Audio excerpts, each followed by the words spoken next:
James, you've been practicing since Friday, but is there anything you've learned since then that you didn't know before?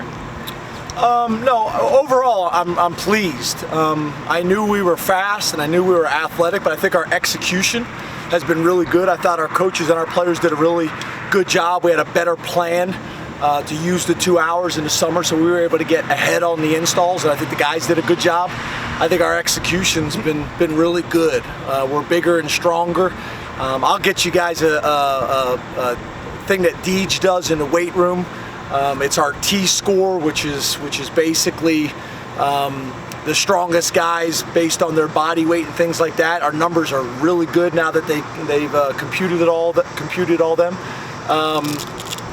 I'm just pleased how we're practicing. I think our special teams have been really good. Staff's on the same page. I'm pleased with where we're at. We got to keep getting better, but I'm pleased with where we're at. The good thing is we're about to finish school. You know, we're one of these places we get very, very little time where it's football only. So, you know, we had 2 guys run off the field tonight for exams, but we'll be done here pretty soon, and then we'll get like maybe a day and a half of football without school. James Sider was really excited about how Noah Kane finished spring camp. Have you seen him maintain that momentum coming into here? And what's Devin Ford bring to that room? Yeah, you know, with Noah, it's kind of hard to say. I think the end of spring we felt that way. Noah's going to show up when it's live. His running style and things like that, it's breaking tackles, it's falling forward. He's the guy that's going to get 4 yards on a consistent basis. He's going to get a 12-yarder, and you're going to look down the stat sheet, he's going to have 100 yards, and it didn't feel like it, if that makes sense. Very productive, very pleased with him, his toughness, his maturity. Devin's doing some really good things. We're excited about him. He flashes, he's explosive, he's mature, he's got a mature approach, seems to be learning well. So far so good, but he gives us a little juice. He tested really well this summer. And you know, it's funny because that was probably the one thing of high school film we weren't sure about. He was unbelievably productive, but we weren't sure what his top end speed was, and he can run. He proved that this summer in testing, and he's proved that on the field. So you know, we're pleased with those guys. You look at the depth in that room. It's kind of an interesting debate between, do you recruit guys to kind of stash them for down the road, or do you recruit them to play everybody that you've got when you have them? How do you kind of balance, you know, a room that's 4 guys deep with, you know, maybe what you want to do 3 years from now? Yeah, I don't know if, in my opinion, Ben, that's necessarily a challenge. What I would say the challenge is they're not as spread out as we would like. The reality is where we're going, we should be recruiting like that every year at every position, and guys come in and battle it out. And if guys are ready to play, they'll play. And if guys aren't ready to play, they won't. It's pretty much that simple. But in my opinion, the issue is that we probably we'd like it to be in a perfect world a little bit more spread out in terms of classes. Hey Coach, Jim from AccuWeather, and we have a weather-related question for you because you know you're going back to Michigan State, right? And that was 2 years ago where you ran into that big weather event, right? You said at that time that you didn't have a page in your playbook for it. Are you mitigating against weather? Are you thinking about it in any way, shape, or form as you put together the playbook in your handbook for, you know? Yeah, I think the issue is it's not necessarily having a plan for weather. We got a plan for weather. That's an extreme situation. I think it was a 3.5 hour delay. So the issue wasn't really the weather. It was even Beaver Stadium. We just don't have a great place in our visiting locker room to hold 175 people with the travel squad and the staff and everybody, the trainers and doctors and everybody else for 3.5 hours. So the whole conference kind of looked at that, weather plans and things like that.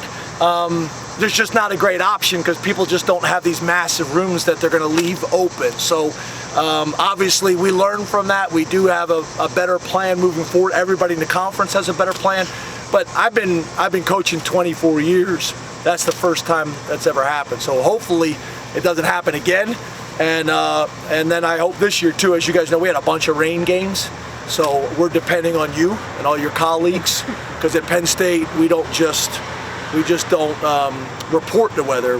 We have somewhat control. So let's clean some of this stuff up. James, where is Juice Scruggs kind of in his rehab after he had the accident and couldn't do much in the spring? Is he on track to play this year? How would you say he's coming along? It's too early to say. He's progressing. As you guys know, speaking of AccuWeather, we just had a lightning strike back there. But hey, Chris, go tell those guys to get off the field, please. But you guys. With all the metal, we're good. What were we talking about? Juice. Yeah. So yeah, I think you guys know with injuries, those are strictly medical decisions. When they are ready to come back and they're healthy and they can protect themselves and they're not at risk, then they'll be back. We don't make those decisions. I think the other thing, as you can imagine, depending on the type of injury, you're going to be cautious. You're going to err on the side of caution. James, can you talk about Brisker's first week, just how he's developed and how he's coming along?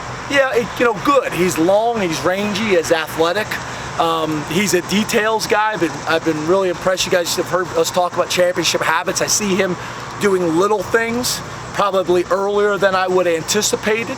Little things, the ball's on the ground, he's scooping and scoring. He's got positive energy with his teammates, and I've been impressed with him. I really have. As you guys know, the guys that have come out of Lackawanna, we've had a lot of success with them. Coach Duda does a great job.